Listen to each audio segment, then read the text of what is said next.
Bismillahirrahmanirrahim. Assalamualaikum warahmatullahi wabarakatuh. Innal hamdalillah nahmaduhu wa nasta'inuhu wa nastahdihi wa nastaghfiruh wa natawakkalu alayhi wa na'udzu billahi min shururi anfusina wa min sayyiati a'malina. Man yahdihillahu fala mudilla lahu wa man yudlilhu fala hadiya lahu. Asyhadu an la ilaha illallah wahdahu la syarika lahu wa asyhadu anna sayyidina Muhammadan abduhu wa rasuluh. Allahumma salli wa sallim wa barik ala sayyidina maulana Muhammad wa ala alihi wa sahbihi wa baraka wa sallam, amma ba'd. Saya hormati Tuan Pengerusi masjid kita, Tuan-tuan Imam, Tuan-tuan Bilal barisan atau kuasa masjid, Tuan-tuan Haji, Puan-puan Hajah muslimin dan muslimat, mudah-mudahan dirahmati oleh Allah Subhanahu wa taala. Alhamdulillah, puji dan syukur saya dapat kepada Allah Ta'ala dengan izin dan rahmatnya dapat kita bersama-sama pada malam ini untuk berada dalam rumah Allah, ya, bagi memenuhi masa di antara maghrib dan isyak ini, ya, bagi menimbakan sedikit ilmu dan juga menambahkan khazanah amal ibadat kita kepada Allah Ta'ala, ya. Mudah-mudahan kita dapat termasuk dalam golongan orang-orang yang bertakwa kepada Allah dan orang-orang yang telah berjaya membuktikan bahawa kita ni, ya, boleh mengimbangi di antara tuntutan duniawi dan ukhrawi. Di samping bekerja mencari makan, mencari kehidupan, kita tidak lupa kepada masjid, kita tidak lupa kepada ibadat, dan kita tidak lupa kepada majlis ilmu. Itulah mudah-mudahan, ya, kita semua berada dalam keadaan suasana itu, insya-Allah. Jadi pada kali ini, kalau siapa masih ingat, kita dalam usaha tadabbur surah Wal Asri. Ingat lagi tak, ya? Siapa yang ada kuliah saya pada yang lepas, iaitu surah Wal Asri ini, ya, surah yang amat popular lah di kalangan kita dan kita sering bacanya. Dan dalam kuliah lalu saya sempat menghabiskan separuh saja. Ada sambungannya yang tidak sempat kita habiskan dalam kuliah yang lalu, ya. Saya rasa Wal Asri ini kita ingat maknanya lebih kurang, ya.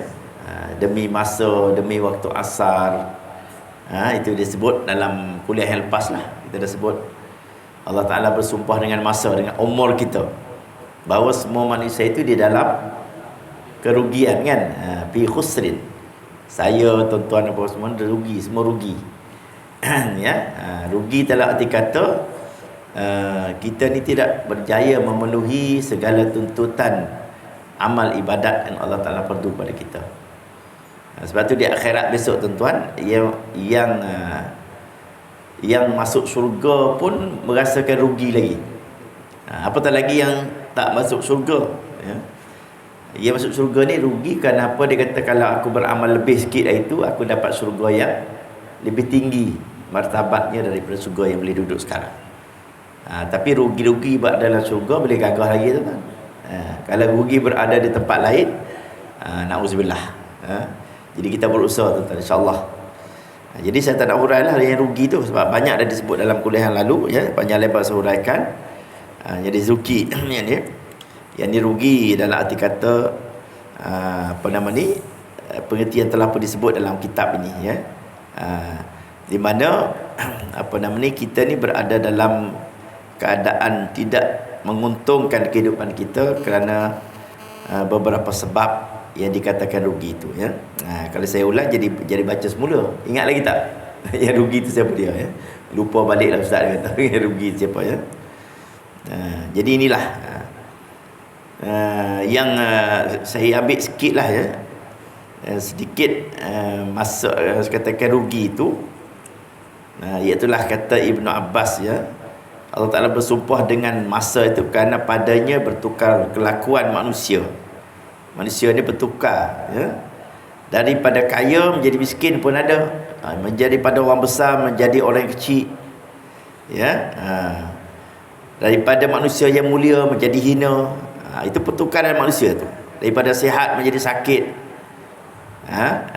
Yang menunjukkan di atas perbuatan semata-mata ini adalah Allah Subhanahu wa taala yang mengatur kehidupan kita. Jadi kita jangan yang duduk dalam kedudukan tinggi itu, janganlah dia menyombong, kerana satu hari dia akan jatuh ke tempat yang lemah dan hina. Itulah banyak tuan-tuan disebut dalam kuliah lalu ya. Jadi dia kata jika ia sia-siakan umurnya ya 100 tahun pada mengerjakan tiada yang bermanfaat untuk akhirat, maka rugilah. Dia umur 100 tahun tapi kerja tu banyak kerja duniawi daripada kerja akhirat, rugi juga. Umur berapa? Lama. Berapa tahun? Umur saya 100 tahun. Masya Allah ya. Kadang-kadang kita berbangga, tapi amalnya macam mana? Amal tu tak berapa banyak sangat lah. Itu rugi juga. Itu disebut dalam istilahnya tu ya. Kemudian disabitkan Allah Ta'ala baginya sa'adah, yang bahagia pada satu saat akhir. Itu yang penting ya. Di saat akhir itu dengan bergantung hatinya kepada Allah semata-mata, nescaya kekal ia dalam syurga. Umur 100 tahun ya, hidup dekat biasa, tiba-tiba di saat hujungnya dia landing. Istilah dia landing, dia turun. Landing tu maknanya dia mengamalkan satu amalan yang baik di hujungnya. Macam kita dulu bermula macam-macam kan, bermula dalam hidup muda kita dulu, kepada di hujung ni kita landing. Ni tuan-tuan semua alhamdulillah lah, dah landing kat masjid semua dah. Istilah landing tu saya buat ya. Kalau kita naik kapal terbang tu kita berjalan tinggi kan, lama-lama kita di hujung kita turun. Ada orang tak turun-turun? Ada tak? Dia tak landing-landing sampai dia inna lillahi wa inna ilaihi raji'un, duduk ya. Tak maaf lah kadang-kadang ya, tua-tua pun bukan tua, warga emas. Ya, yang tak mau datang masjid ni susah juga. Jogging tak landing banyak lagi. Pagi-pagi pikul kayu golf masuk kan. Bukan salah main golf tu. Saya pun main golf juga segala. Tapi yang salah tu tak datang masjid tu kan. Itu tak landing lah tu, maksud saya tu. Ya. Duduk melancong sana sini jauh, duit banyak, di ujung masjid tak sampai-sampai juga, kuliah tak dengar ya, mengaji Quran tak mengaji lagi. Itu tak landing tu. Terbang aja dia ke atas ni. Kalau terbang pun dia ada masa dia landing. Dia tak boleh duduk terbang, habis minyak dia jatuh. Jatuh kan. Jadi kita alhamdulillah syukur pada Allah, kita semua ni dah landing lah. Cuma nak kekalkan apa yang ada sekarang ni, kalau boleh nak tambah lagi. Tambah lagi. Jadi malam ni saya nak sebutlah, dia kata yang tak rugi tu. Kan. Jadi kita baca tadi, wal asri, demi masa, demi umur, sesungguhnya manusia kata Allah dalam kerugian. Illal ladzina amanu. Di sinilah. Ya. Maaf saya. Kecuali yang tak rugi itu dia kata apa? Illal ladzina amanu, melainkan orang yang tiada rugi itu segala orang yang beriman dengan Allah dan Rasulnya dan kitabnya dan hari akhirat, dari hari kiamat. Ya. Itu orang tak rugi. Pertamanya kena beriman dengan Allah dulu. Ya. Beriman ke tak beriman, alhamdulillah dah beriman lah. Yang kedua beriman dengan Rasul dan kitab dan hari akhirat. Cuma kita ni nak urus sikit lah tuan-tuan ya. Nak beriman dengan Allah ni bab akidah lah ni. Beriman dengan Allah ya. Siapa Allah, kita dah kenal Allah, kita belajar akidah ya. Ni yang saya insya-Allah sentuh sikit bab akidah ni. Ya, makna Tuhan apa, Tuhan kita sembah ya. Kita belajar sikit sifat-sifat Allah, sifat 20 tu. Kan, wujud kidam baqa, mukhalafatul amali, terkenal Allah lah tu. Dan lebih penting mengenai Allah ini, arti kata kita tahu bahawa kita ni manusia yang lemah, seorang hamba di hadapan Allah, Tuhan zat yang terkaya. Saya dah bagi definisi dulu, ada yang tulis ada yang tak tulis kan, definisi Allah. Ingat lagi tak? Suatu zat yang terkaya, yang tidak berhajat kepada makhluk, sedangkan makhluk berhajat kepada Allah. Ingat lagi tu, ulang banyak kali tu. Suatu zat, itulah Allah. Kita kenal Allah, kenal begitulah. Beriman kepada suatu zat yang terkaya. Terkaya ni paling kaya sekali. Kayanya orang kaya atas dunia ni, dia tak kaya lagi. Akhirnya jadi miskin. Ada yang jatuh, sakit, hina. Ya? Bill Gates, ingat Bill Gates, ingat? Microsoft punya yang buat komputer tu kan. Dia orang terkaya. Sekarang ni dah jatuh. Tetapi dia nak bangun semula, dia ada orang interview dia ni, Bill Gates. Seorang interview, dia sama-sama Mak Saleh ni. Saya tengok dalam masa tu siaran ya. dalam YouTube lah. Ya, jadi Bill Gates ni konon-konon dia yang terlibat membuat angkara vaksin tu, yang COVID-19 tu. Ini soalan ni ditanya direct pada dia. Ya, kenapa dia buat macam tu? Ya, kenapa dia buat macam tu? Ya. Jadi orang tu tanya, adakah ini suatu perancangan kerana dia terdesak, ya? Kerana dia nak mengembalikan kekayaan, maka dia membuat satu perencanaan. Sebab dia kaya, dia boleh buat. Ya, dia soalan itu menyebabkan dia boleh menjual vaksin pada seluruh dunia. Jadi kita yang kena COVID pun terpaksa lah. Dia berjaya menggunakan saluran-saluran tertentu, ya, supaya menyatakan kita ni kalau tak ambil vaksin ni, kita akan jadi lagi teruk kerana COVID-19 ni, ya. Saya tak nak uraikan panjang lah.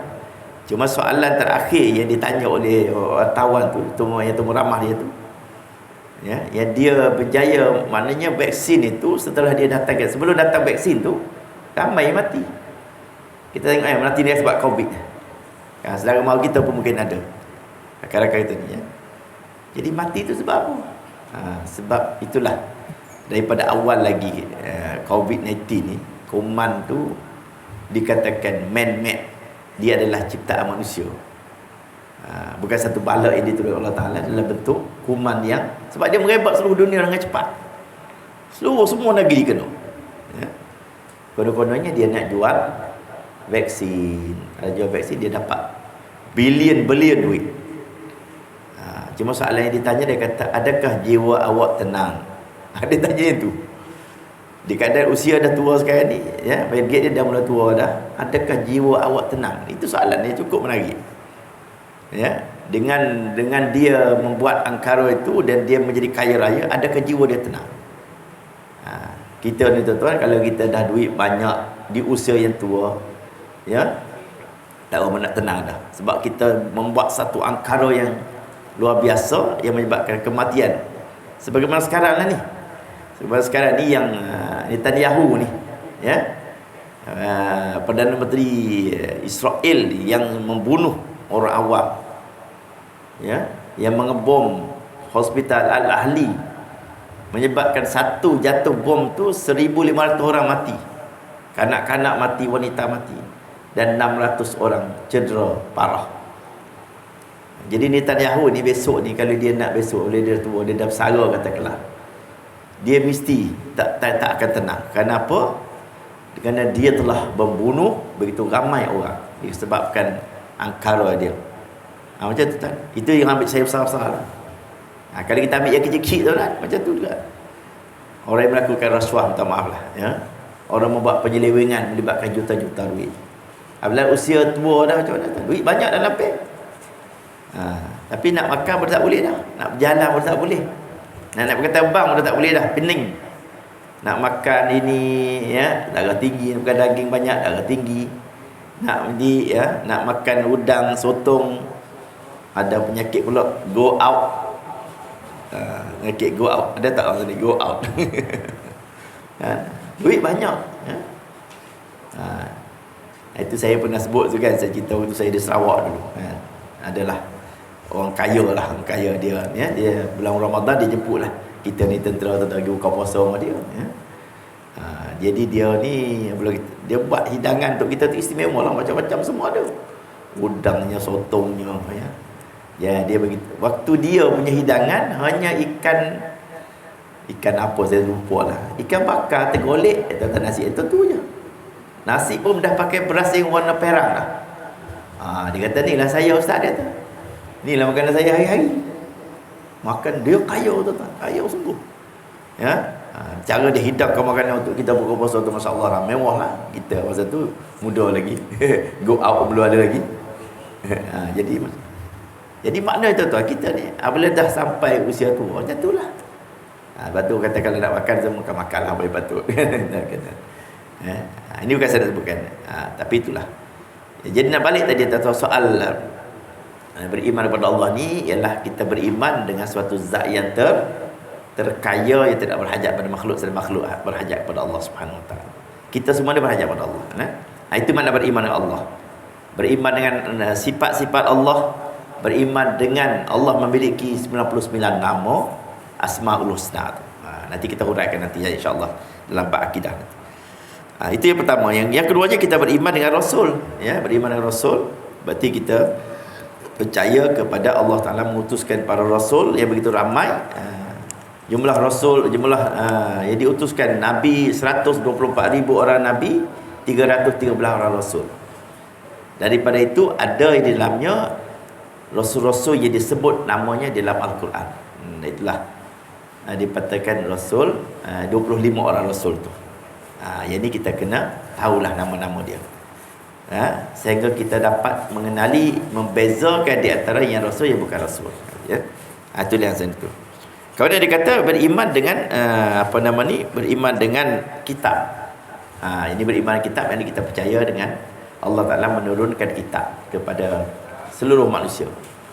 Kitab ni ada 4 kitab yang besar, pada kita termaklum, itulah kitab Zabur, kitab Taurat, kitab Injil dan Al-Quran. Maka kitab yang terakhir itulah kitab yang paling besar sekali yang ada pada kita, di mana kitab ini mengumpulkan semua, ya, seluruh yang syariat Nabi-Nabi terdahulu terdapat di dalam kitab Al-Quran. Sebab tu apabila Al-Quran diturunkan kepada Nabi kita Muhammad SAW, maka kita tidak mana orang-orang zaman dulu, mereka ahli kitab sekalipun, mereka kena meninggalkan kitab mereka itu, sebaliknya kena beriman dengan Al-Quran. Walaupun dia ada lagi warisan generasi dipanggil ahli kitab, ya, mereka wajib beriman dengan kitab yang diturunkan oleh Allah kepada Nabi yang terakhir, iaitu Nabi Muhammad. Itu di kitab Al-Quranul Karim yang ada di sisi kita, tuan-tuan. Dan inilah yang akan menjadi dalil dan bukti kebesaran Allah dan mukjizat Rasulullah yang paling agung sekali sampai hari kiamat. Dia tak akan hilang dengan izin Allah Taala, ya. Jadi kita jagalah ini, tuan-tuan. Yang kita duduk mengaji ni pun di kitab lah ni, Al-Quran lah ni. Mukjizat kalam Allah. Walaupun pendek, wal asri innal insana lafi khusrin, demi masa semua. Ini ialah kalam Allah. Kalam Allah. Pendek tapi mendalam. Sampai 2 kuliah pun tak habis lagi kalau nak urai, tuan-tuan. Walaupun pendek, 3 baris saja wal asri ni. Kenapa? Kerana dia kalam Allah. Dia bukan kalam manusia. Itu definisi Al-Quran. Kalam Allah al-munazzal ala sayyidina Muhammad, al-mu'jiz bi alfazihi wal muta'abbad bi tilawati. Al-Quran kalam Allah yang diturun pada Nabi Muhammad, yang menjadi mukjizat dan menjadi ibadat bagi siapa yang baca Al-Quran. Itu definisi Al-Quran. Kita baca benda lain, tuan-tuan, tak dapat pahala terus, bergantung pada niat kita. Tapi baca Al-Quran, alhamdulillah, kita baca 1 huruf 10 kebajikan. Dan aku tidak mengatakan alif lam mim 1 huruf, kata Rasulullah. Bahkan alif 1 huruf, lam 1 huruf, mim 1 huruf. Alif lam mim dah kira 3 huruf. Jadi kali dengan 10 dah jadi 30. Itu baru alif lam mim, tuan, ya. Jadi bayang kita baca surah Al-Kahfi bagi jemaat, ya. Kita baca, masya-Allah, berapa ayat tu, ya. Berpuluh-puluh ayat kita baca. Maka ini adalah tanda kita akan memperoleh mukjizat Al-Quran yang begitu, pahala yang begitu banyak sekali. Kerana Al-Quran itu al-muta'abbad bi tilawati. Quran itu dibaca tu dah dapat pahala. Kan? Alhamdulillah. Jadi sekarang ni Al-Quran ini dah ada di pangkuan kita. Jadi Al-Quran ni kenalah, jangan simpan sajalah. Ya, Al-Quran ini yang kita buat program tadabbur ni. Tadabbur Al-Quran. Tadabbur apa makna? Kita mengkaji, kita membahas, kita belajar, kita congkil apa rahsianya. Kenapa Allah Ta'ala bersumpah dengan masa, ya? Siapa yang dia kata orang tak rugi, Allah kata rugi. Ini kena kaji dah ni. Ini namanya tadabbur. Tadabbur, tazakur. Ya? Besok saya dijemput untuk membentangkan satu tajuk pada majlis zikir perdana di Jempol. Di bawah tajuk tadabbur dan tazakur. Kan, tazakur. Saya nak uraian ni lah, insya-Allah lah tu. Dalam majlis maknanya kita kena balik semula mengkaji. Dulu kita baca Quran tu kita tak tengok makna dia. Dalam bulan Ramadan kita tadarus. Habis tadarus. Bukan tak bagus, boleh pahala tu. Tapi yang lebih penting itu Allah sebut dalam ayat surah Sad ayat 29, ya. Inna anzalnahu Quran mubarak, ya, liyadabbaru ayatihi wa liyatazakkaru ulul albab. Dia kata kami turunkan Al-Quran yang berkat ini untuk kamu tadabbur. Tadabbur ni aja, kamu kaji, kamu baca, kamu olah, kamu ambil ilmu dan pengajaran yang terdapat dalam ayat-ayat itu tu. Dan supaya kamu bertazakkur. Tazakkur ni ingat mengingat, ya. Saya ada ilmu sikit sebanyak, tolong peringatkan sama-sama lah. Kan? Saya pun ingat diri saya juga. Bila saya baca ayat gini kan, balik semuanya kita pakai ingat mengingat, tazakkur. Bagi orang yang ulul albab. Pernah dengar kata ulul albab? Orang yang ada hati nurani yang suci bersih. Itu mana ulul albab. Ya, dia nak betul-betul beriman kepada Allah Taala, dia nak cari benar yang betul. Itu orang ulul albab. Ya Allah Taala kata, aku turun Al-Quran yang berkat ini sebenarnya untuk supaya kamu kaji. Inilah kelemahan kita generasi dululah, ya. Tapi hari ini alhamdulillah tuan-tuan, program tadabbur ni telah menjadi hampir keseluruhan masjid-masjid surau sudah, paling tidak pun dia ambil tafsir lah. Tafsir itu lebih kurang tadabbur lah juga tuan-tuan, ya. Tafsir ayat-ayat. Dan malam ni kita di masjid kita ni kita dah tadabbur ayat-ayat lah, ayat lazim nama dia. Kita tadabbur lah daripada bermula dengan ayat Al-Fatihah, Qul a'udzu birabbin nas.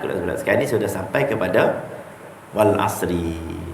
Wal asri ni ada lagi sambung At-Takasur, kan? Alhaakumut takasur. Nanti kita akan. Jadi kita tengok. Jadi kita, kalau kita duduk baca sebentar lalu pun dia tak mendalam. Jadi bila kita hurai macam ni tuan-tuan, kita tengok betapa dia katakan tadabbur itu kita mengolah, ya, mengolah apa yang ada dalam surah Al-Asri ini. Yang Tuhan kata tak rugi itu pertamanya orang beriman kepada Allah, beriman kepada Rasul, beriman kepada kitab, dan beriman kepada hari kiamat. Hari kiamat. Hari kiamat. Siapa yang tak beriman hari kiamat ini yang membuat angkara macam-macam ni. Orang kafir ni tu salah satu kelemahan dia, dia tak beriman hari akhirat. Kalau tidak yang Israel ni, yang Zionis ni, yang duduk hentam orang Palestin ni, ya. Kalau dia beriman hari akhirat, dia tak kebuat macam tu. Betul tak tuan? Dia macam tak percaya akan wujudnya satu hari pembalasan. Itu masalah dia orang ni. Kita ni yang jadi kita takut ni nak buat benda-benda yang terpelik-pelik, nak buat menzalimi orang kan, besok kita takut bahawa di akhirat besok kita akan ditanya. Sebab kita percaya adanya hari kiamat. Hari kiamat tu akan dikira, dihitung. Kan? Dalam surah Al-Kahfi disebut la yughadiru saghiratan wala kabiratan illa ahsaha. Dosa-dosa yang kita buat ni tuan, baik yang kecil, baik yang besar, akan hadir ketika mana kita dibawa ke perhimpunan pada mahsyar. Hadirah ni hadir. Dulu aku buat sikit, sikit pun hadir juga. Menzalimi orang sikit pun tuan-tuan hadir, datang kan. Orang datang menuntut balik. Dulu dia amanyai aku, ya. Dulu aku beli tanah dia, ya. Beli tanah zaman ayah beli tanah dulu tak ada surat. Yang tak ada surat-surat menjurat, pakai beli-beli macam tu. Zaman sampai anak pak dia beritahu, dia kata tak ada surat menjurat. Padahal dia tahu. Ini banyak tuan-tuan zaman dulu. Ya, zaman tutup kita dulu, ayah-ayah kita dulu. Zaman time anak-anak dia tak mengaku. Ya, ambil lah. Atas dunia ni boleh lah tuan-tuan. Tapi di akhirat besok ianya akan dikira, dihitung oleh Allah Subhanahu wa taala dalam perhitungannya. Jadi kalau kita ada masalah dengan manusia, kita selesailah di dunia tuan-tuan. Ya? Selesai di dunia. Orang ni kadang-kadang dia lupa kan. Kalau masalah dengan Allah lebih mudah, sebab kita bangun sembahyang malam, kita sembahyang taubat, kita bertaubat kepada Allah, insya-Allah lah Allah Taala itu Maha Pengampun. Yang dengan manusia ni kita pahit kita sikit, ya. Kita risau sikitlah. Terutama sekali kalau kawan-kawan kita dah meninggal dunia kan. Jadi apa penyelesaiannya?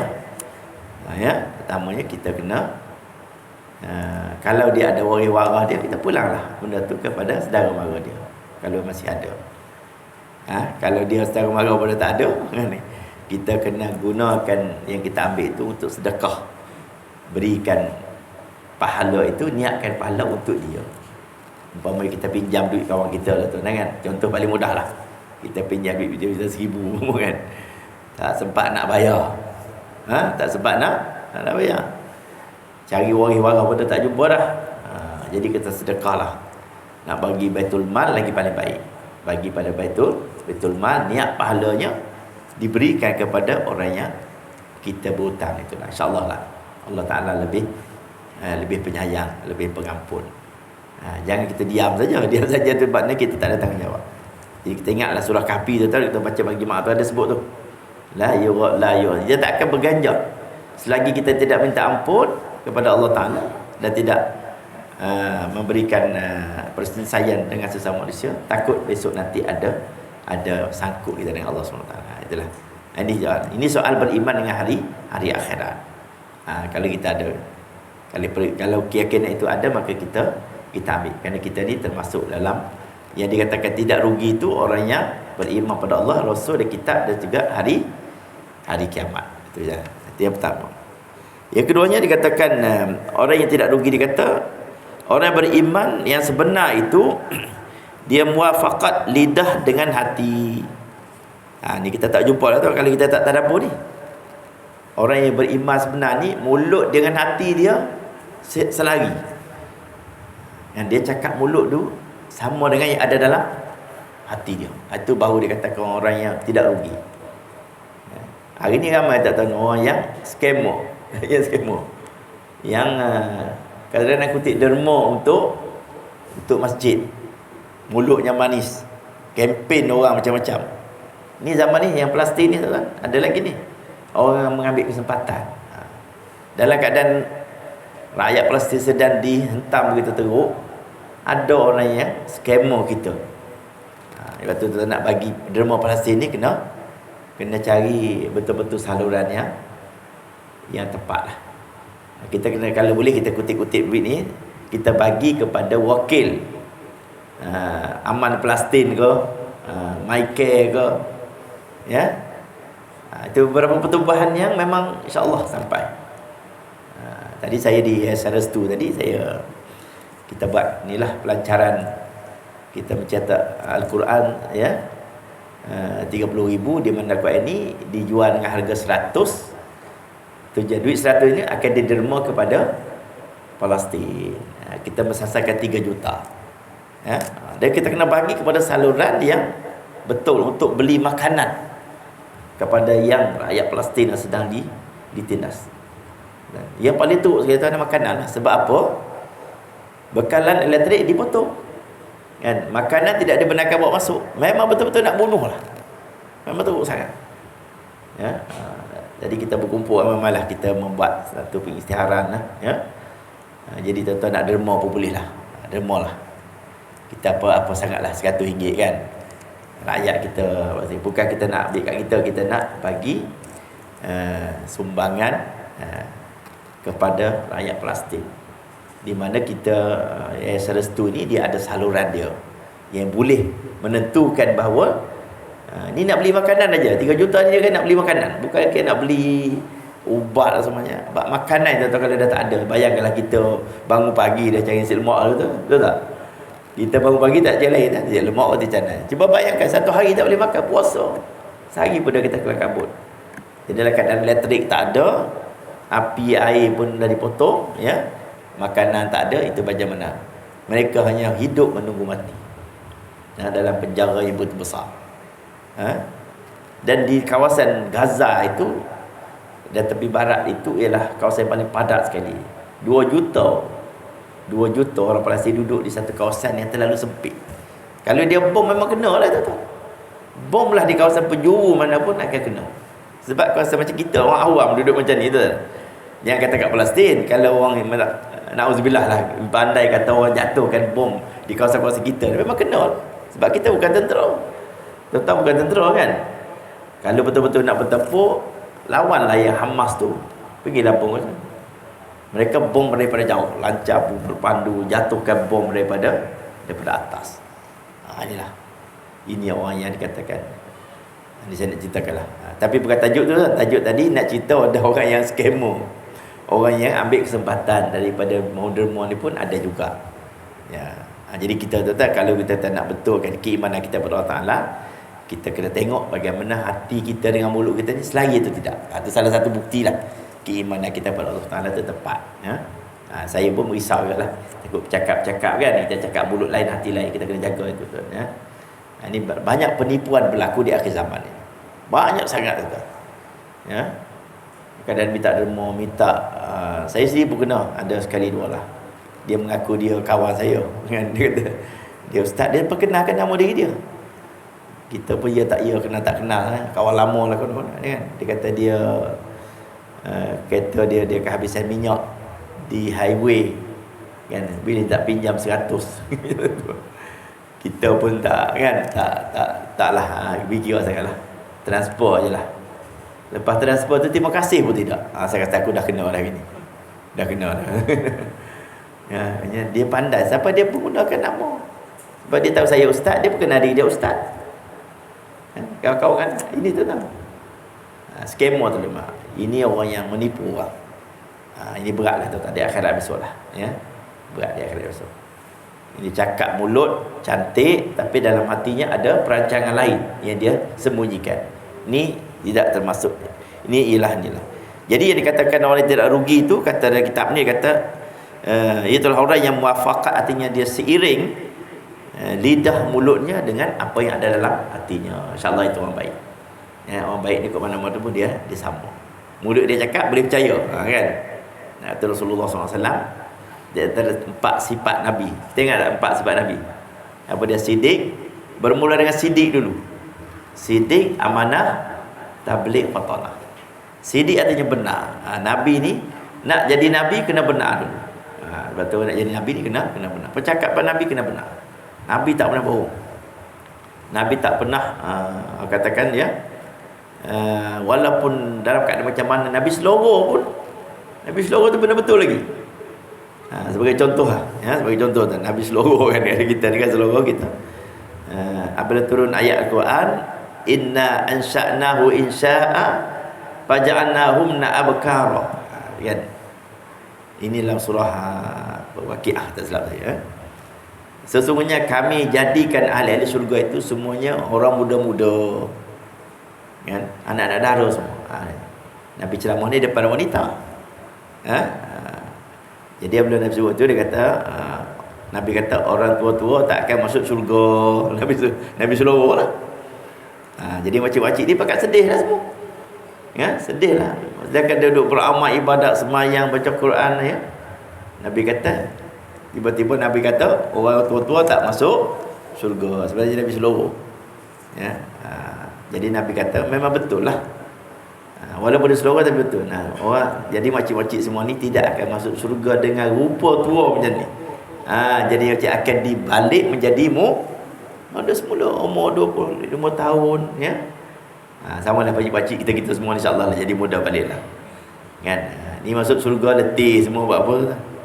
Kan? Kalau masuk syurga macam ni saya betul kan? Kita rasa rugi masuk syurga, ya. Nak berjalan sakit lutut. Nikmat banyaklah syurga, nak makan tak boleh. Jadi kita semua orang lelaki dia katakan umur antara 25 hingga 35 tahun. Orang perempuan antara 18 hingga 25 tahun. Muda lah tu. Betul lah tu. Nabi seluruh, tapi seluruhnya betul. Kan? Seluruh. Mana tak akan masuk dalam rupa tu. Itulah Nabi. InsyaAllah. Itulah katakan Nabi. Kalau tuan sekalian, itu di antara yang dikatakan tu lah.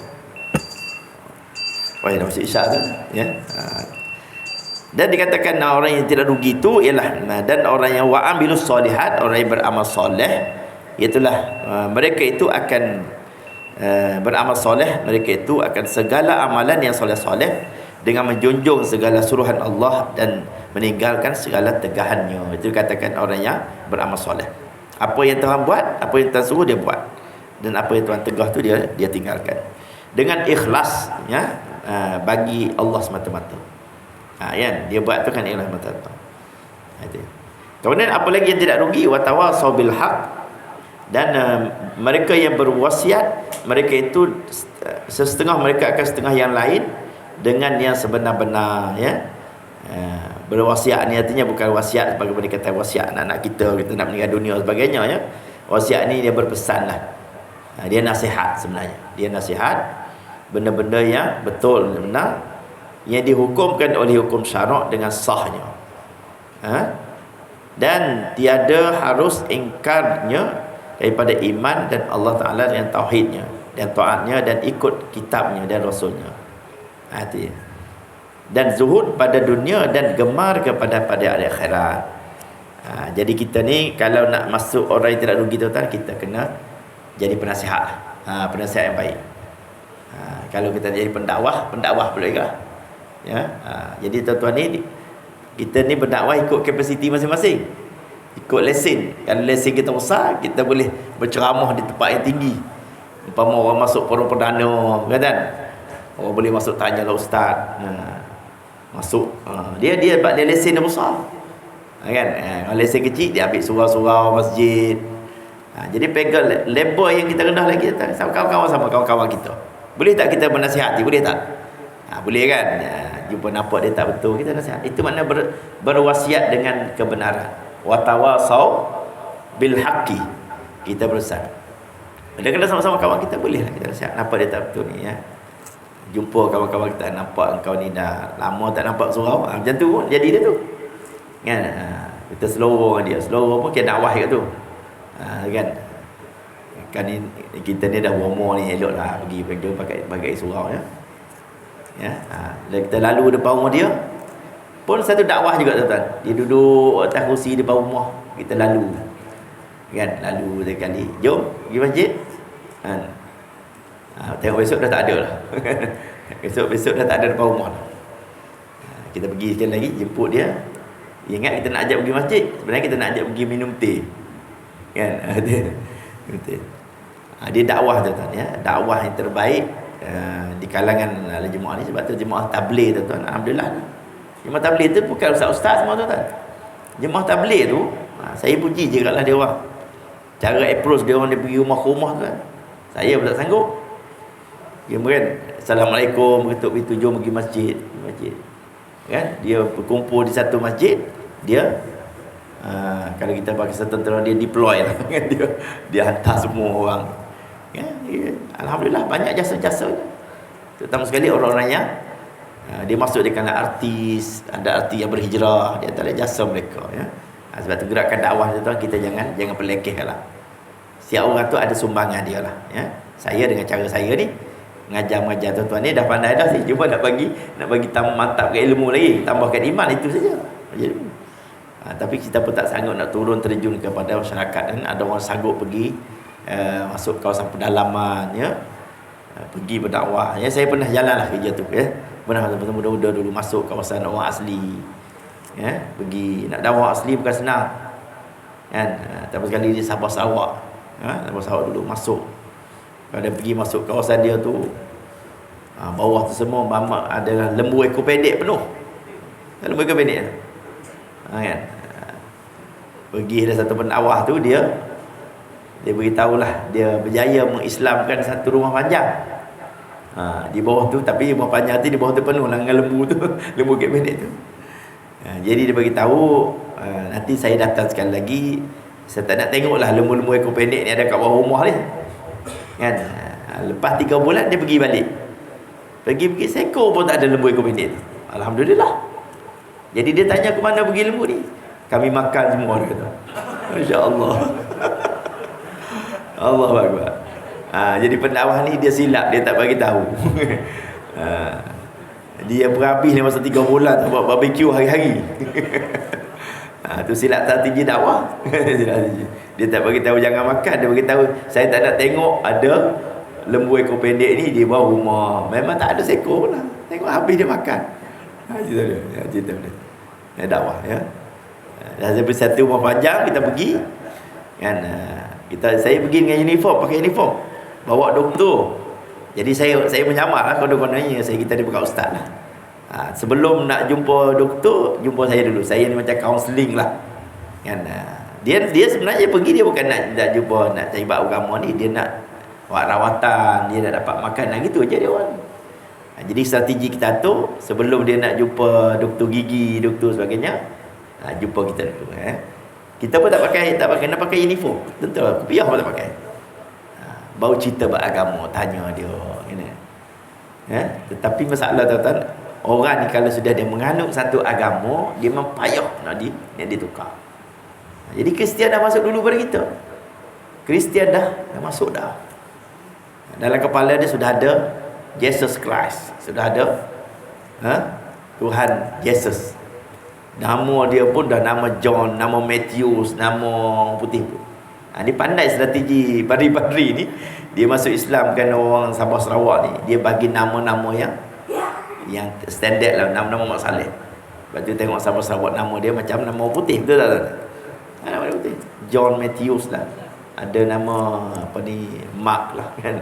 Tapi rupa macam kita lah, hidung cemek macam kita lah. Tapi nama memang hebat macam Mak Saleh ya. Itulah. Jadi bukan senang ya. Jadi nak mendekati ni golongan mana. Sebab tu saya dulu bagi cadangan kepada pada dakwah di negeri Sarawak. Saya kata kita kena ambil anak dia tu kita Islam, kita bawa keluar anak dia, suruh pergi mengaji dekat pondok mana-mana, mengaji sekolah agama. Kemudian dah boleh dia dah pandai betul-betul, biar dia masuk balik, dia duduk di kawasan dia yang akan mendakwah. Sekat kita masuk sekali-sekali dia tak jalan. Dia biar duduk di situ, dia buat surau sebagainya, dia boleh cakap bahasa dia tahu budaya dan sebagainya. Inilah di antara cara dakwah yang berkesan. Ini watawasau bil haq. Kemudian satu lagi watawasau bis sabr. Jadi kita tadi nak dakwah orang ya. Kemudian bertawasau bis sabr ni dia kata apa ya? Tadi dia kata dan berwasiat mereka itu setengah akan yang setengah yang lain dengan menyuruh sabar. Sabarlah. Sabar apa? Sabar di atas ketaatan dan tinggalkan maksiat. Sabar ni bukan bala saja tuan. Dan sabar dengan bala pun ada kat depan ni disebut. Tapi dia kata sabar yang paling teruk sekali tuan, yang kita ni masuk kita jugalah. Sabar nak taat Allah dan nak tinggalkan maksiat. Ini dia sabar. Kalau tak sabar kita nak bangun, nak duduk lama-lama dalam kuliah pun kita rasa kan. Ada sebab tu orang setengah tu pas sembahyang cabut dia lah kan. Tak maaf lah, bukan nak mengata kadang-kadang dia tak sabar. Kejap kan. Tok Imam baca doa panjang pun dia kan. Apa Tok Imam baca doa panjang kan. Sebab tu Tok Imam tu saya dalam kagak tu saya kata Tok Imam jangan baca doa panjang-panjang kan. Sebab kalau baca doa panjang dia jadi mula-mula tu tinggi, lama-lama makin rendah, lama-lama di atas riba. Tinggallah kan. Dah belum. Sebab apa Tok Imam baca habis segala Rabbana. Rabbana tu habis segala yang dia hafal itu sebut semua. Jadi Rabbana ni simpanlah sikit. Hari ni 5, besok 5 kan. Sebab banyak-banyak Rabbana, hanya satu Rabbana je orang duk tunggu. Apa Rabbana apa tu? Agak-agak. Saya boleh agak tu. Rabbana atina fid dunya hasanah. Dia kata yang lain aku tak berminat, yang ni aku minat. Kalau pergi kenduri, doa selamat tali arwah, hidangan dah siap. Tu imam baca doa panjang pula. Nasi biryani dah bangun ni. Sampai Rabbana atina fid dunya hasanah, dia kata tak lama nak boleh makan dah tu. Doa ni doa yang melegakan semua orang. Betul tak? Melegakan semua orang ya. Kalau kita buat perbarisan, kita pray dengan panas. Baru 5 dah puncak 25 minit dah. Sampai tang ustaz kata 2 minit je ustaz baca doa, 2 minit. Dia bagi warning dah siap. Saya banyak-banyak kali lah baca doa dalam perbarisan ni. Doa kita pun 2 minit tak masalah. Nak seminit pun boleh. Doa ya. Tapi itulah tuan-tuan ya, dia panggil nak sabar di atas ketaatan tu lebih teruk daripada sabar bala ya. Duduk nak bangun pagi solat subuh tuan, nak bangun malam. Dan lagi nak tinggalkan maksiat, kena sabar. Kata sabar memang tak boleh. Orang nak tinggal rokok macam mana tuan-tuan kan? Memang payah. Bukanlah maksiat sangat rokok tu. Kan? Kata makruh hukumnya kan. Paling-paling dengan makruh. Lepas tu nak baca makruh pun kita kata benda yang tak berapa bagus lah kan. Rokok ni semua kan tahu kan. Cuma nak tinggal rokok bukan senang kan. Oleh kerana dia makruh, maka waktu nak isap rokok tak payah baca bismillah. Kan? Tak baca doa Allahumma barik lana fima razaqtana, buat rokok dah akhir baca doa. Ada tak baca doa? Tak payah kan, kerana dia makruh. Tak payah. Itu dia. Habis itu ya, dan sabar di atas bala. So di atas bala ni sebagaimana kita kawan-kawan kita di Palestin ni memang memerlukan kesabaran luar biasa tuan-tuan ya. Tapi tadi seorang Pakistan, dia duduk di United Kingdom, dia baca doa tadi. Dia baca khutbah. Khutbah dia baca bahasa Inggeris lah. Ya, saya pun faham lah sikit-sikit ya. Dia kata dia cerita tajuk Palestin lah. Memang dia dijemput khas di acara tu tadi, di Putrajaya tadi. Saya semayang di sana ya. Dia cerita orang Palestin ni, kita boleh ambil contoh dari segi kekuatan iman yang ada pada mereka. Itu kena ambil contoh kita. Macam mana keimanan mereka tu dalam keadaan dia begitu terdesak tu, tetapi mulutnya, hatinya, jiwanya tak pernah lekang dengan hubungan Allah Subhanahu wa taala. Sebab situasi sebegitu, mereka sebenarnya nak kata redha tu, mereka tidak galak sangatlah meninggal dunia, seolah gitulah. Kerana mereka yakin dengan janji Allah syahid itu. Mereka janji, mereka yakin, betul-betul yakin. Sebab tu ada jenazah yang mayat yang mati tu tuan. Ya. Saya rasa ini bukan satu yang trik lah ya. Bukan gambar-gambar yang dibuat-buat lah. Ada yang mukanya tersenyum. Ya, wajahnya manis. Kelihatan begitu ceria. Kerana mereka yakin dengan janji Allah SWT. Dan Allah Ta'ala telah, ini Al-Quran sebut ni tu. Sebab kita mengaji Quran, kita yakin kan dengan Quran ni. Al-Quran sebut. Wala tahsabanna allazina qutilu fi sabilillahi amwata bal ahya'um indallahi yurzaqun. Ayatnya. Jangan kamu menyangka orang yang mati kerana jalan Allah, mereka itu mati sebenarnya, tetapi mereka terhidup di sisi Allah, mereka dapat rezeki. Allah dah jaga itu. Jadi mereka ni mempertahankan agama, mempertahankan tanah air. Mereka dianiaya, ditindas, ni yakin tuan. Nanti dia sebut itulah. Dia satu benda pelajaran yang kita kena ambil dari orang Palestin ni, dia kata kekuatan iman dia, pergantungannya dengan Allah, dan keyakinannya dengan janji Allah itu begitu kuat. Kita ni lah kat amal macam ni tuan, ada ya tak ya je tuan. Kan penat sikit dah tak mengatai masjid kan. Lambat sikit tak sembahyang subuh, mai kat rumah je. Macam itulah kita. Kan? Sebab kita dah keadaan relax tak macam kan. Tapi mereka ni diuji demikian, maka kekuatan iman. Silap-silap tuan-tuan boleh jadi kufur. Jangan main tuan-tuan. Kalau tak betul-betul kuat iman, doa-doa Allah Ta'ala tak turunkan pertolongan, boleh jadi kufur. Jangan main. Doa ya Allah, ya Allah, yang menangis, menentih sebagainya, tiba-tiba Allah tak tolong. Kan? Padahalnya Allah janjikan syahid pada mereka itu. Ya? Mati syahid tuan-tuan ya Allah, pertamanya tak payah dimandi, tak payah dikapan, dikebumikan, dan mereka ini akan masuk surga tanpa hisap. Ini sebut as-syuhada as-salihin. Mereka masuk surga tanpa hisap. Tak perlulah. Dia menghadap Allah Ta'ala besok dengan darahnya, dengan pakaian itu sekali. Mereka yakin betul-betul itu. Ini kekuatan mereka, masya-Allah. Ya. Itu Allah kurniaan Allah SWT kepada mereka ya. Dan akhir sekali tuan, minta maaf panjang sikit ni, okey ke? Boleh dikatakan habislah, kita nak habis ramalan ni insya-Allah. Jadi itulah dengan sabar dan tibala yang ni dihukumkan atas manusia itu dengan rugi ya. Manusia ni rumusan dia kitab ni dia sebut, demi masa sesungguhnya, demi umur sesungguhnya manusia dengan kerugian kecuali orang beriman dan beramal soleh, berpesan dengan kebenaran dan kesabarannya. Maka dia kata maka dihukumkan atas semua manusia itu rugi, melainkan mereka yang mengerjakan 4 perkara yang tak rugi ni. Ya, tak rugi, iaitu pertamanya beriman, ya, beriman dengan Allah tadi, beriman Allah iaitu rukun iman lah tuan, rukun iman, dan beramal dengan amalan soleh yang keduanya, dan yang ketiganya berwasiat dengan hukum agama yang sebenar, dan yang keempatnya berwasiat di atas sabar. Ini orang tak rugi. Beriman dengan Allah, ya, beramal soleh, berdakwah lah, bagi nasihat pada orang yang baik-baik, dan sabar di atas segala ujian Allah, termasuk sabar dalam mentaati Allah dan meninggalkan larangan Allah. Maka keempat-empat ini dikatakan 4 golongan yang tidak rugi di sisi Allah Subhanahu wa taala ya. Maka dia kata 2 yang pertama itu bagi diri sendiri. Kan, beriman beramal soleh itu untuk diri sendiri. Sementara 2 yang terakhir iaitu berpesan dengan kebenaran dan berpesan dengan kesabaran itu untuk orang lain. Jadi dalam 4 tadi rumusannya kita baca awal asri ini kita dah ada 4 perkara kan. Yang dia kata tak rugi tu. Boleh ingat tak malam ni ya? Golongan tak rugi apa dia? Orang yang pertama orang yang beriman. Yang keduanya yang beramal soleh. Yang ketiga berpesan, berwasiat, menasihati orang lain dengan benda-benda yang betul, benar. Yang keempatnya berwasiat, berpesan supaya orang sabar. Sabar menuju perintah Allah dan sabar berjalan. Jadi dua yang pertama dia kata untuk diri kita sendiri. Beriman dengan beramal tu untuk kita sendiri. Dua lagi itu iaitu berpesan dengan kebenaran dan kesabaran untuk orang lain.